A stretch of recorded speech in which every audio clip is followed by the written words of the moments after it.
எல்லாருக்கும் வணக்கம். கடமையை செய் பலனை எதிர்பார்க்காத. என்னடா நம்ம எதுக்கோ எதிர்பார்த்துட்டு இருந்தோம், இது என்ன ஒரு ஸ்லோகம் சொல்றான்னு பார்க்குறீங்களா? எந்த விஷயத்துக்காக நீங்கள் எதிர்பார்த்துட்டு இருக்கீங்களோ அதுக்கு முன்னாடி ஒரு ஸ்லோகம், ஒரு குட்டி கதை. ஏன்னா இந்த வீடியோ முடியும் போது அந்த ஸ்லோகத்துக்கும் அந்த குட்டி கதைக்கும் ஒரு லிங்க் இருக்கு, சரிங்களா? கடமை செய் பலனை எதிர்பார்க்காத, அதான் அந்த ஸ்லோகம். எனக்கு ரொம்ப பிடிச்சது. என்னடா இது, கடமையை செய்ய சொல்றாங்க, பலனை எதிர்பார்க்க வேணான்றாங்கல்லன்னு நிறைய பேருக்கு அந்த ஸ்லோகம் மேல ஒரு டவுட் ஒன்று இருக்கு. வேலை பண்ணுறோம், வேலைக்கேற்ற கூலி எதிர்பார்க்கக்கூடாதா? இவ்வளோ கஷ்டப்பட்டு உழைக்கிறோம், சம்பளத்தை எதிர்பார்க்கக்கூடாதா அப்படின்னு. அந்த ஸ்லோகத்துடைய முழு மீனிங் என்னன்னா, ஒரு கதையாக சொல்லிடுறேன். ஒரு பெரிய வீடு, ஒரு மிகப்பெரிய பணக்காரர். அவர் ரூமு மட்டும் க்ளீன் பண்ணுறதுக்கு ரெண்டு ஆட்கள் இருப்பாங்க. ரொம்ப பிடிச்சவங்களும் 2 பேர் அந்த ரூம் க்ளீன் பண்ணுறதுக்கு வச்சிருக்காரு. அவர் மிகப்பெரிய பணக்காரர். அவர் இப்போ 2 பேரும் வந்து ரூம் துடைக்கிறவங்க. ஓகே, அவர் காலையில் ரெடி ஆகி அந்த ரூம்லேருந்து வெளியே வரும்போது அவங்க துடைச்சிட்டு இருக்காங்கல்ல, அதில் ஒருத்தர் வந்து அவர் பாட்டுன்னு ஒரு வேலையை பார்த்துட்டு இருப்பார், துடைச்சிக்கிட்டே இருப்பார். இன்னொருத்தர் இருக்கார்ல, அவர் போய், சார் உங்கள் ட்ரெஸ்ஸு சூப்பராக இருக்குது சார், சார் நீங்கள் போட்டுக்கிற கண்ணாடி நல்லா இருக்கு சார், சென்ட்டு சூப்பராக இருக்குது சார், நல்லா இருக்கு சார், சூப்பராக இருக்கீங்க சார், எனக்கு பேக் கொடுங்க சார் அப்படின்னு வாங்கிட்டு போவார். இன்னொரு ஆள் வணக்கம் சார் சொல்லிட்டு வேலையை மட்டும் பார்த்துட்டு இருப்பாராம். இப்படியே தினமும் நடக்கும். அப்புறம் அந்த ஓனர் வந்து இந்த ஊரை விட்டு வெளியூருக்கு போகிறாரு. போகும்போது 2 வேலைக்காரங்களும் கூப்பிட்டு ஒருத்தருக்கு வந்து 1 மாதம் சம்பளம் எக்ஸ்ட்ரா, யார் கூட பேக்லாம் தூக்கிட்டு போய் எப்போ பார்த்தாலும் நான் சூப்பர் சொன்னார்ல, அவருக்கு 1 மாதம் சம்பளம் எக்ஸ்ட்ரா. இன்னொரு ஆளுக்கு ஒரு வீடு வாங்கி கொடுத்து அவரை, நீ என் கூடவே வந்துரு, நான் அவர் கூடவே அவரை கூப்பிட்டு போகிறேன். இவன் ஓடி போய் கேட்டானா, சார் என்ன சார் தினமும் நான் தானே சார் உங்கள் பேக் எடுத்துருந்தேன், நான் கொடுத்த வேலையை நீ கரெக்டாக பண்ணல, நீ ஜால்ரா அடிக்கிறதுலையே இருந்த, எனக்கு இது நல்லா இருக்கு அது நல்லா இருக்குன்னு. ஆனால் அவன் வேலையை மட்டும்தான் பார்த்தான். வேலையை கரெக்டாக பார்த்தா பலனு கடவுள் கொடுப்பாரு, அந்த பலன் தான் இது அப்படின்னு சொன்னாங்க. இப்போ விஷயத்துக்கு வருவோமா? திருச்சி கிழக்கு தொகுதி. இன்னைக்கு நான் என்ன முடிவு சொல்கிறேன் இதுதானே. நான் திருச்சி கிழக்கில் நிற்கணும்னா நான் முதல்ல அரசியலுக்கு வரணும். நான் அரசியலுக்கு வரேனா இல்லையான்றதை சொல்கிறேன். அரசியல் எப்படி என் வாழ்க்கையில் வந்ததுன்னு சொல்கிறேன்.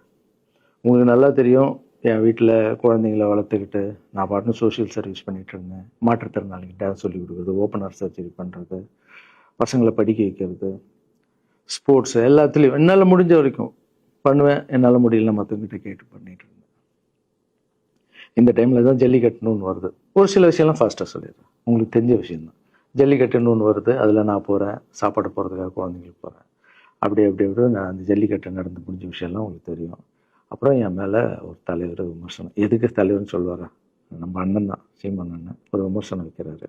அதுக்கு நான் மறுபடியும் ஒரு ட்வீட் போடுறேன், அவர் ட்வீட் போடுறேன். அப்போ தான் என் வாழ்க்கையில் அரசியல்னு எடுத்து அந்த நுழையுது. நம்ம சாப்பாடு போகிறதுக்கு போகணும், இது என்னடா இவ்வளோ பெருசாக இருக்குது, அந்த ஜல்லிக்கட்டு தான் எனக்கு அரசியலில் உள்ள நுழைஞ்சது, என்னடா இவ்வளோ பெருசாக இருக்குது அப்படின்னு. அப்படியே போச்சு. அதே தலைவர் தான், அதே சீமான் தான் ரஜினி சார் அரசியலுக்கு வர்ற மாதிரி பேச்சு அடிபட்ட உடனே அவங்க சைட்லேருந்து பேசுகிறாங்க, தலைவரை பற்றி பேசுகிறாங்க. தலைவர் எனக்கு வந்து ஒரு குரு, என்னை வாழ வச்ச தெய்வம், ஒரு அப்பா மாதிரி, ஒரு அண்ணன், அப்பா எல்லாமே சொல்லலாம். ஸோ அவரை பற்றி அதிகமாக பேச ஒரு முறையும் சூப்பர் ஸ்டாருக்கு ஃபோன் போடுவேன், அண்ணா ரொம்ப ஓவராக பேசுகிறாங்க, டெப்பா கம்முன்னு இருக்கண்ணா, நீ சைலண்டாக இப்படியே ஓரளவுக்கு தான் நம்மளால் பொறுக்க முடியும். அதுக்கப்புறம் ஆடியோ ரிலீஸ் ஃபங்க்ஷனில் என் மனசில் இருக்கிறதெல்லாம் உடச்சி சொன்னேன், அதை நீங்களும் பார்த்துருப்பீங்க, தெரியும். அதுக்கப்புறம் ஒரு ரஜினி சாருக்கு ஒரு ஃபங்க்ஷன் வந்தது, அந்த ஃபங்க்ஷன்லேயும் பேசினேன் இதை பற்றி. உங்களுக்கு தான் தெரியுமா அந்த வீடியோ, யார் ஓட்டப்பந்தயத்தில் ஜெயிக்கிறது, இப்போ கூட அந்த வீடியோ போயிட்டுருக்கு. அதை பேசணும், அது பாட்டும் அப்படியே போயிட்டு இருந்தது. அதுக்கப்புறம் பார்த்தீங்கன்னா ரஜினி சார் அரசியலுக்கு வரேன்னு அனௌன்ஸ் பண்ணுறாரு. பண்ணோடனே நான் போய் தலைவரை பார்க்குறேன், என்ன வரீங்களா, நான் நியூஸில் வருது, ஆமாக்கா நான் வரேன். இன்னும் பயங்கர சந்தோஷம். ஏன்னா வாழ்க்கையில் ஒளி ஏற்றி வச்சவர், அவர் அரசியலுக்கு வர்றாரு, அவருக்கு சப்போர்ட்டிவாக இருக்கணும் நம்ம. அப்புறம் எல்லாருக்கிட்டையும் போய் நம்ம கேட்டுட்டு இருக்கோம், தலைவர் வந்துட்டாருன்னா எல்லாமே குழந்தைங்களுக்கு இன்னும் நிறைய பண்ணலாம் அப்படின்னு. என்ன நானும் வரேன் அப்படின்னா ரொம்ப சந்தோஷம். ஸ்ட்ரெயிட்டாக கிளம்பி நான் ட்ரஸ்ட்டுக்கு வரேன். என்னுடைய ட்ரஸ்ட், என்னுடைய ஃபேன்ஸு எல்லாரையும் கூப்பிட்டு என்னுடைய வெல்விஷர்ஸ் எல்லாரையும் கூப்பிட்டு உட்கார வச்சு, தலைவர் அரசியலுக்கு வராரு, புரியுதுங்களா? எனக்கு வந்து எழுத படிக்க தெரியாது, அதான் ஒரு ட்வீட் பண்ணணும், இதெல்லாம் ரெடி பண்ணுங்கன்னு தமிழில் சொல்லிவிட்டு அவங்க ரெடி பண்ணிட்டு இருக்க ஒரு டீம். இன்னொரு டீம் உட்காந்து என்கிட்ட கேள்வி கேட்குறாங்க, தலைவர் அரசியலுக்கு வந்து அவர் வந்து சிஎம் ஆயிடுவாரு, நீங்க வந்து அமைச்சர் ஆயிடுவீங்களாண்ணே, சுகாதாரத்துறை அமைச்சர் தான் நம்ம வந்து ஆப்ரேஷன் நிறைய பண்ணலாம், இன்னொருத்தர் கல்வித்துறை எடுத்தால் நிறைய படிக்க வைக்கலாம். டேய், கடமை செய்யணும், பலன் எதிர்பார்க்கக்கூடாது.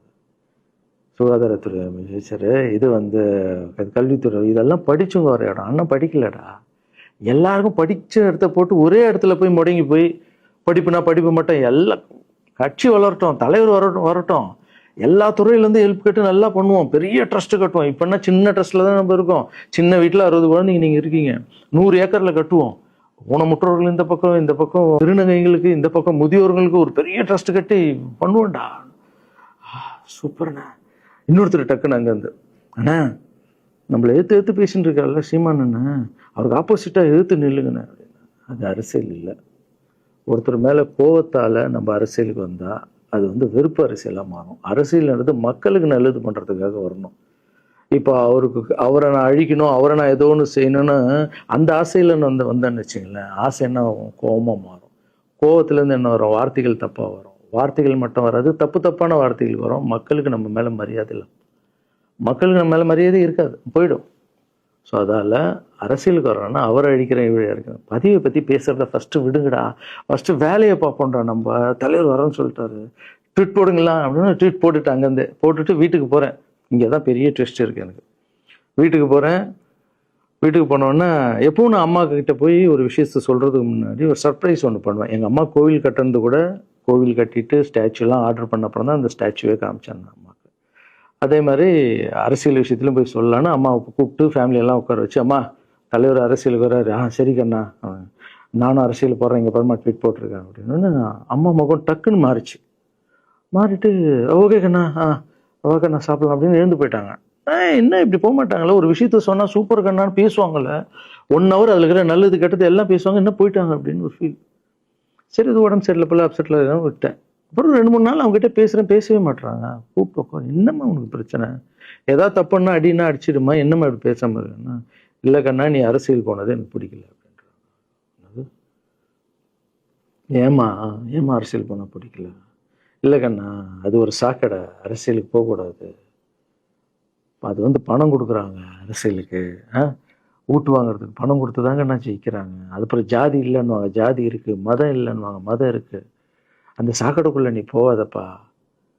நம்மளுக்கு வாழ்க்கையை ஒளி வச்சு ஏற்றி வச்சவர் தானே நம்ம சூப்பர் ஸ்டார், அவர்கிட்ட என்னை கூப்பிட்டு போப்பா, நான் சொல்கிறேன், அவர் ஒரு ஆன்மீகவாதி, அவரும் அரசியலுக்கு வருவானா, இந்த வயசில் அவர் நிம்மதியாக இருக்கட்டும், எதுக்கு அரசியலுக்கு வர்றாரு, என்னை கூப்பிட்டு போ, அப்பாயின்மெண்ட் வாங்கி கொடுத்துருந்தாங்க.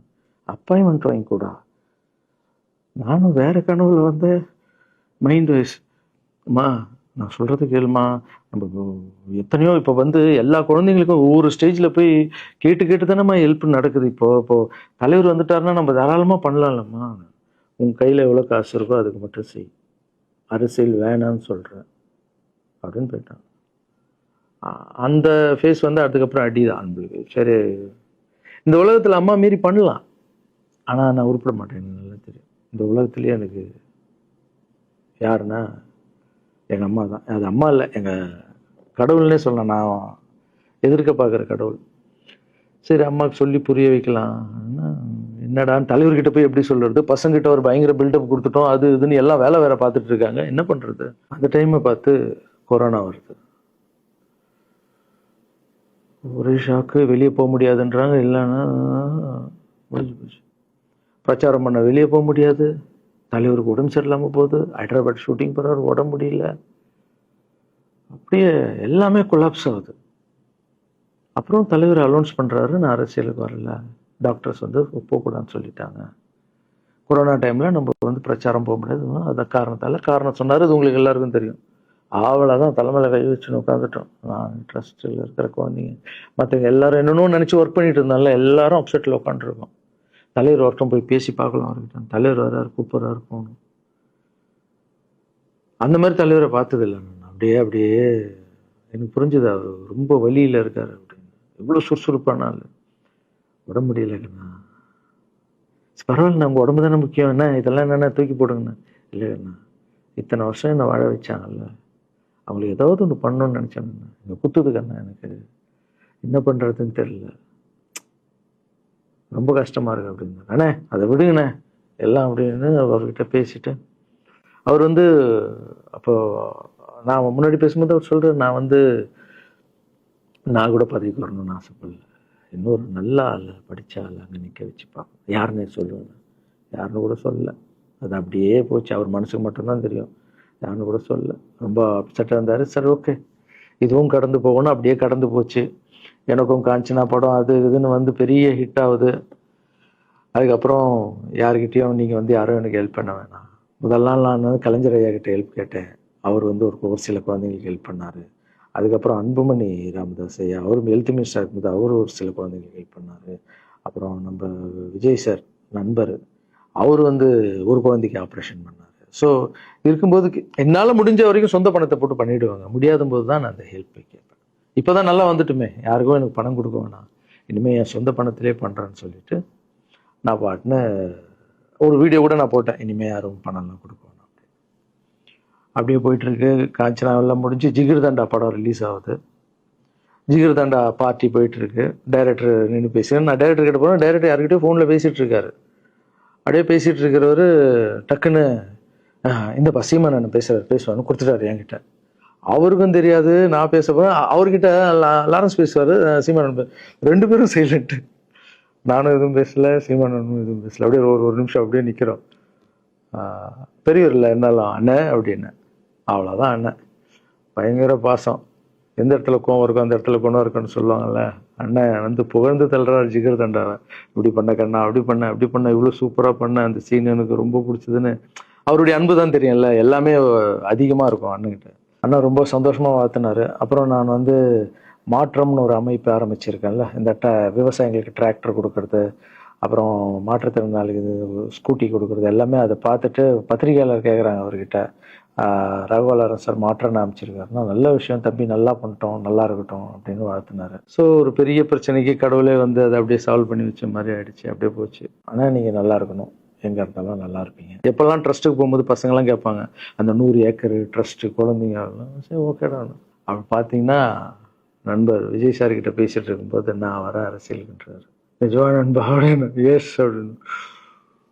மறுபடியும் போய் ட்ரஸ்ட்ல உட்காந்து நம்ம டேய் நண்பர் வராரு. ஏன்னா சூப்பர் ஸ்டார் எனக்கு எவ்வளோ க்ளோஸோ நண்பர் கூட அவ்வளோ க்ளோஸ் தான் எனக்கு. ஏன்னா மேகமாய் வந்து போகிறேன்ற சாங்லேருந்து நான் அவருக்கு டான்ஸ் மாஸ்டராக பண்ண ஆரம்பித்தேன். அதுக்கப்புறம் நிறைய சாங் பண்ணேன், சரக்கு வச்சுருக்கேன். அப்போ உங்களுக்கு தெரியும், அந்த தாம் தக்க தீம் தக்க அவருக்கு மட்டும் நான் ஸ்பெஷலாக வந்து பண்ணி கொடுத்துட்டு போவேன். தமிழ் வேறு யாருக்கும் பண்ண மாட்டேன். அவர் கூப்பிட்டா வருவேன், தலைவர் கூப்பிட்டா வருவேன், சாங் பண்ணிட்டு போவேன். அவர் வரணும் போது எஸ், ஏன்னா அவர் ஒரு முடிவு எடுக்க மாட்டார், எடுத்தாருன்னா அவர் நல்ல உழைப்பார், நல்ல உழைப்பாளி, பண்ணுவார் அப்படின்னு நினச்சி மறுபடியும் போய் ட்ரஸ்ட் ஆளுங்கெல்லாம் பேசுறதுக்கு முன்னாடி, ஐயோ அம்மா இருக்காங்களே பிடிக்காத, ஃபஸ்ட்டு அங்கே கரெக்ட் பண்ணணும்ல. அங்கே போனேன்.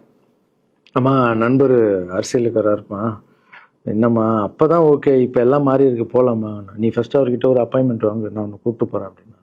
கூப்பிட்டு போய் இந்தப்பா என் பிள்ளைய ஒப்படைக்கிறேன் பார்த்துக்கப்பான்னு சொல்லுன்னு பார்த்தா, என்னம்மா பேச போகிறேன்னு கேட்டேன். நீ அரசியலுக்கு வராத தம்பி, இது ஒரு சாக்கடை, நீ அரசியலுக்கு வராத, நீ ரொம்ப சைலண்டான ஆள், உனக்கு இதெல்லாம் செட் ஆகாது, பணம் கொடுத்தா தான் ஜெயிக்க முடியும், ஜாதி இருக்கு, மதம் இருக்கு, இதெல்லாம் தாண்டி வருது கஷ்டம்னு நான் அவர்கிட்ட சொல்கிறேன்ப்பா அப்படின்னு. அப்படியே மா புரிஞ்சுக்குமாண்ணா, டேய் மீன் குழம்பு வச்சுருக்கேன் சாப்பிட்றேன், அதே மீன் குழம்பு. ஓகே, நான் நினச்சிட்டேன் நம்ம ஜாதகத்தில் இல்லை போல, சரி விட்டுடலாம், சரி இப்போ விட்டுருவோம், ஒரு 2-3 நாளைக்கு அப்புறம் மறுபடியும் பேசுவோம் அப்படின்னு மறுபடியும் பேசுகிறேன். அதே மறுப்பு தான். நானும் நண்பர்கிட்ட பேசுகிறேன், அம்மா அப்படி சொல்கிறாங்க நண்பா, அது அவங்களுக்கு தெரியல, அவர் நிறைய பேச மாட்டார், வயசானவங்க இல்லை, தெரியல, வந்தப்புறம் புரியும், ஒரே வார்த்தை தான். அதுக்கப்புறம் ஃபோனில் கூட்டணி கட்சியெல்லாம் வராது போது, நண்பா என்னடா யாரும் கூட்டணி கட்சி வரல நண்பா, இது அது நான் எனக்கு ஒருத்தர் பிடிச்சிட்டாங்கலாம் மனசில் பட்டதை எல்லாமே சொல்லிகிட்டு இருப்பேன். அது நல்லதோ கெட்டதோ, என் பழக்கம் அப்படி தான், பிடிக்கலாம் தூரம் ஒதுங்கிடுவேன். அப்படியே போகுது. எலெக்ஷன் வருது, அனௌன்ஸ் பண்ணுறாங்க, எலெக்ஷன் நண்பர் நிற்கிறாரு. ரிசல்ட் அன்னைக்கு டோட்டலாக மாறுது எல்லாமே, அப்படியே தலைகீழாக ஆகுது, புரட்டி போடுறாரு சரித்திரத்தை. வேறம்மா முதல்ல தெரிந்து எங்கள் அம்மாவை தான். எனக்கு ரொம்ப ஆசையாயிடுச்சுன்னா எங்கள் அம்மா மேலே அம்மா பேர் கண்மணி. கண்மணி அப்படின்னு தான் கூப்பிட்டு போவேன். எங்கன்னு கூப்பிட்டு போனா அம்மா கொண்டு என்னடா இவ்வளோ உஷாரா வர, என்ன விஷயம், இங்கே உங்ககிட்ட தான் பேசணும். நீ என்னம்மா சொன்ன, பணம் கொடுத்தாதான் ஓட்டு போடுவாங்க, ஜாதி இருக்கு, மதம் இருக்கு, புது ஆளுங்களை வர விட மாட்டாங்க, ஜெயிக்க முடியாது, இதெல்லாம் சொன்னல. நண்பர் ஜெயிச்சிட்டார் பத்தியம்மா. அந்த ஒரே ஒரு முகத்துக்காக ஓட்டு போட்டிருக்காங்க. நம்பிக்கையான ஆள் வந்தா போடுவாங்கம்மா, நல்லவங்கலாம் வரலாமா, புரிஞ்சுக்கம்மா, என்ன விடுமா. இப்ப என்னம்மா சொல்ற அப்படின்னு கேட்டேன். முதல் முறையா எங்க அம்மா முகத்துல ஒரு சிரிப்பை பார்த்தேன். ஆமா கண்ணா, அந்த புள்ள எல்லாத்தையும் மாத்திடுச்சு, இவ்வளவு பெரிய வெற்றி அடி வரணும்னு நான் எதிர்பார்க்கலப்பா. ஒரு நல்ல மனுஷன் வந்து பண்ணணும்னு நினைச்சா அது முடியுங்கண்ணான்ற நம்பிக்கை எனக்கு வந்திருக்குப்பா அப்படின்னு அம்மா சொன்னான். அப்ப என்ன போயிடலாமா, ஓகேவா அப்படின்னு கேட்டேன். போகண்ணா, நீ நினைச்ச மாதிரி பண்ணு அப்படின்னு அம்மா சொன்னோன்னு காலில் சாஸ்தாமா வந்தேன். தேங்க்யூ ஸோ மச்மா அப்படின்னு. ரொம்ப ஹாப்பி நான். அம்மா ஓகே சொல்லிட்டாங்க அரசியல் வர்றதுக்கு. இப்போ நான் தாய்க்கு நிகரான்னு நினைக்கிறேன். என் ரசிகர்கள் கேட்குறேன், நான் அரசியலுக்கு வரலாமா? இதை பார்த்துட்டு இருக்கிறவங்களுக்கு, இந்த மக்களை கேட்குறேன், நான் அரசியலுக்கு வரலாமா? அந்த தகுதி எனக்கு இருக்கா? நீங்களும் சொல்லுங்க. இந்த வீடியோ பார்த்துட்டு இருக்கவங்க கமெண்ட்ஸ் போடுங்க. பசங்களா, இவங்க தான் என்னுடைய 22 வருஷத்தினுடைய உழைப்பு. அரசியலுக்கே வராமல் மக்களுக்கு நான் செஞ்ச சேவை உங்கள் கண்ணு முன்னாடி நிப்பாட்டியிருக்கேன். இப்போ உங்கள் வயசு என்ன? 22 வயசாகுது. ஒரு வயசில் என் கையில் வந்தார் இவர். அந்த ஃபோட்டோவை நீங்களே பாருங்கள். இப்போ 22 வயசு. ஒரு குழந்தைய வளர்க்குறதுக்கு நீங்கள் எவ்வளோ கஷ்டப்படுவீங்க உங்களுக்கு தெரியும் இல்லை? அந்த கஷ்டம் என்னென்னா, ஸ்கூலுக்கு அனுப்புறது ஃபீஸ் கட்டுறதுலேருந்து, உடம்பு சரியில்லாமல் போனாலும் அவன் ஆசையில் நிறைவேற்றுறதுலேருந்து, ஒரு குழந்தைக்கு அப்படி இருந்தால் 60 குழந்தைங்களை வளர்த்துருக்கேன். எவ்வளோ பிரச்சனை வந்திருக்கேன், எவ்வளோ நோய்கள் வந்திருக்கும், எவ்வளோ நைட் தூங்காமல் வந்திருக்கேன், அதில் எவ்வளோ டிஸ்டர்ப், அதுவும் என் வீட்டில் வளர்த்துருக்கேன். இதெல்லாம் எதுக்கு பண்ணேன்னா, எந்த ஒரு எதிர்பார்ப்பும் இல்லாமல் கடமை செய் பலனை எதிர்பார்க்காதன்ற அந்த வார்த்தை எனக்கு ரொம்ப பிடிக்கும். அதுக்காக செஞ்சுருக்கேன், என் மக்களுக்காக செஞ்சுருக்கேன். ஏன்னா மக்கள் தான் என் படத்தை பார்க்குறாங்க. மக்களால் தான் நான் கார் வாங்குறேன், வீடு வாங்குறேன், சந்தோஷமாக இருக்கேன். அவங்களுக்கு இந்த சொசைட்டிக்கு நான் ஏதாவது பண்ணணும். அரசியலுக்கு வர்றதுக்கு முன்னாடியே பண்ண விஷயங்கள் பார்த்தீங்கல்ல. 22 வருஷம் உழைச்சிருக்கேன். ஒரு கதை ஒன்று சொன்னேன்ல, 2 வேலைக்காரங்க இருந்தாங்கன்னு. சின்சியராக யாருக்கும் ஜாலர் அடிக்காமல் எதுவும் பண்ணாமல் என் தொழிலுக்கு தர்மமாக, என் மக்களுக்கு தர்மமாக என்ன பண்ணணுமோ 22 வருஷம் உழைச்சி உங்கள் கண்ணு முன்னாடி நிப்பாட்டிட்டேன். அந்த ஓனர் ஒரு பலன் கொடுத்தார்ல, அந்த ஓனர் யார் தெரியுமா? கடவுள். அந்த கடவுளுக்கு தெரியும் எனக்கு என்ன பலன் கொடுக்கணும். இதுக்கு தான் அந்த கதை லிங்க் ஆகும்னு சொன்னேன். ஸோ நீங்கள் சொல்லுங்கள், நான் அரசியலுக்கு வரணுமா வேண்டாம்? வேண்டாம்னா என்ன சொல்லுங்கள். வாப்பா, வாடாகண்ணா, வா நண்பா, வாங்கண்ணா அப்படின்னு சொல்லுங்கள். என் முடிவை நான் உங்களுக்கு சொல்கிறேன். உங்கள் முடிவுக்காக காத்திருக்கேன்.